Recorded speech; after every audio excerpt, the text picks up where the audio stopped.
guys, this is Rick coming at you with Weed to No Basis, the podcast for all things cannabis business related.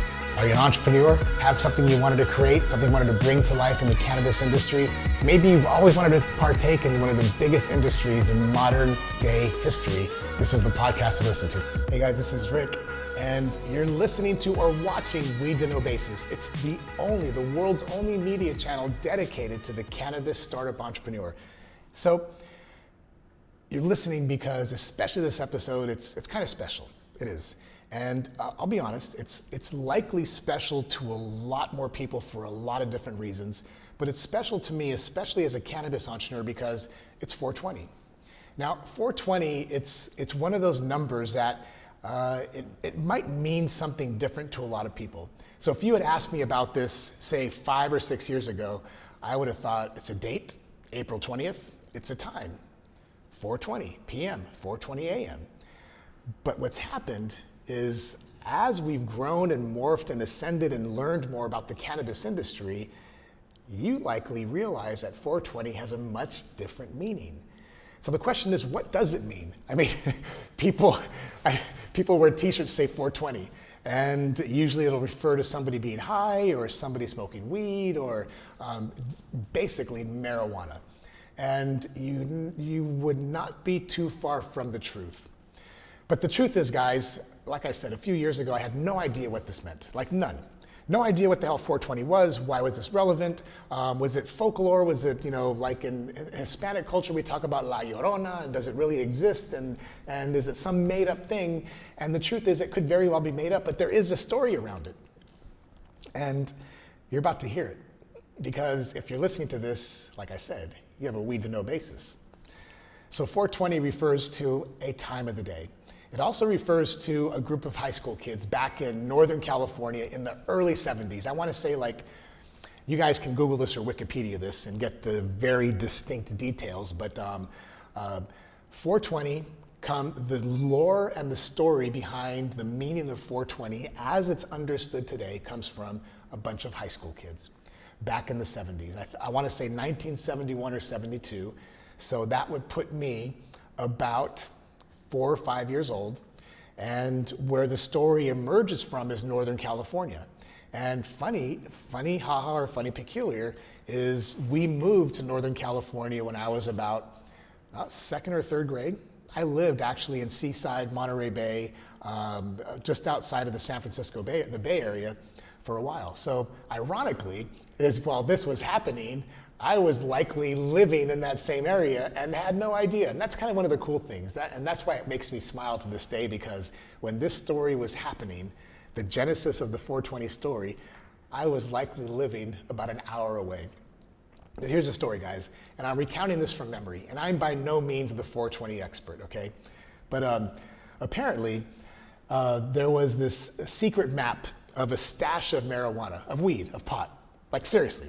It existed somewhere, and I'm gonna look real quick, just so I can get the, San Rafael, that's the city. I had some notes here, guys, and I didn't wanna, there's a lot of sands in California. San Diego, San Rafael, Northern California. But apparently back in the 70s, there was a secret hid away stash of weed, of pot, of marijuana that existed.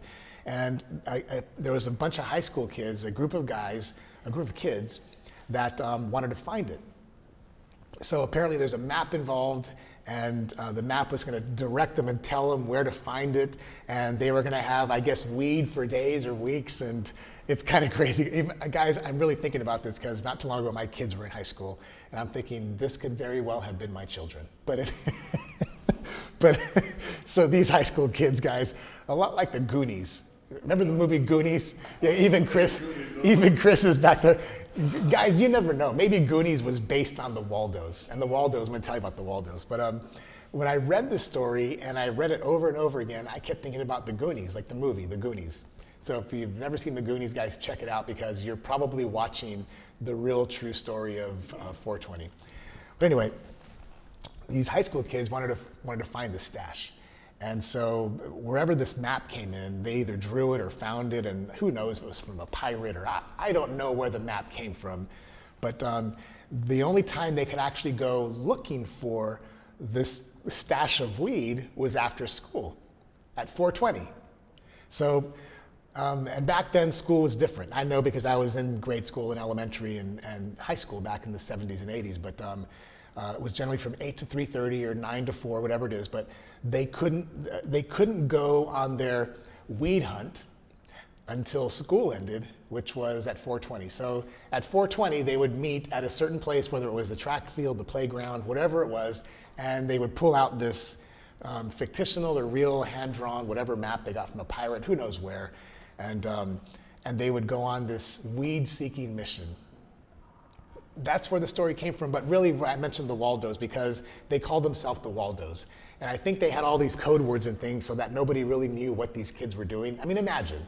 Just, guys, whether you're a parent or not, imagine if you found out your high school age kids was spending his or her after school hours looking for pot. Okay, so if you're the high school kid, you're going to think up of code words and gang names and things like that that are unassuming, but that only a certain few people know. So the Waldos would meet at 4:20 and they would go looking for this fictional weed. And as the story goes out, guys, and Wikipedia this or Google it, whatever it is, they never found it. And who knows if it ever existed, but the reason why 420 is so impactful today is because it's taken on a whole new meaning. In states, for instance, where marijuana, medical or recreational, is illegal, 420 has now become a symbolic kind of power to the people. It's become a rallying cry. It's become a number and a symbolic statement about bringing weed to the people. And these are my words, nobody else's, guys. But and in states or places where marijuana is recreational legal, it becomes an atmosphere of festivity. In other words, 420, wherever there's recreational marijuana, they will likely sell out on 420 because everybody's going to have a big 420 sesh, if you know what I mean. So in states where it's legal, where you can readily obtain marijuana, 420 becomes a reason to celebrate. And this is just in my experience. I'm sure some of you guys out there listening will have your very own poignant stories around 420. Sidebar, I'd love for you to share them. Like, if you have a story around 420, drop it in the links down there. Like, tell us about it. Like, I would love to. And who knows, maybe we'll get you on as a guest and you can tell us about your real life 420 experience. Best story gets to be a guest. What's that? Best story gets to be a guest. Yeah, hell yeah. Chris is back there. He's like, the best story, guys, we'll bring you on as a guest. Like, and we can spin a yarn here. We can tell a good story, and guess what? You're going to get that story into a lot of people's earbuds. But look, 420 nowadays, obviously the Waldos are, if they're in their 70s, they're probably in their, 60s now, about.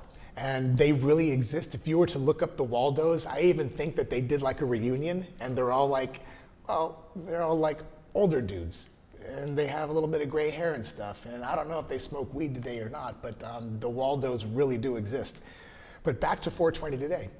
420 really became a rallying cry. It became a symbol. It became something that, call it a symbol of hope or of anarchy, a symbol of disruption, a symbol of freedom. It became a number that folks in the industry have rallied around. So 420 is going to be, for some, a very festive time, and likely a lot of people getting high. And that's not for me to judge. That's just whatever people want to do.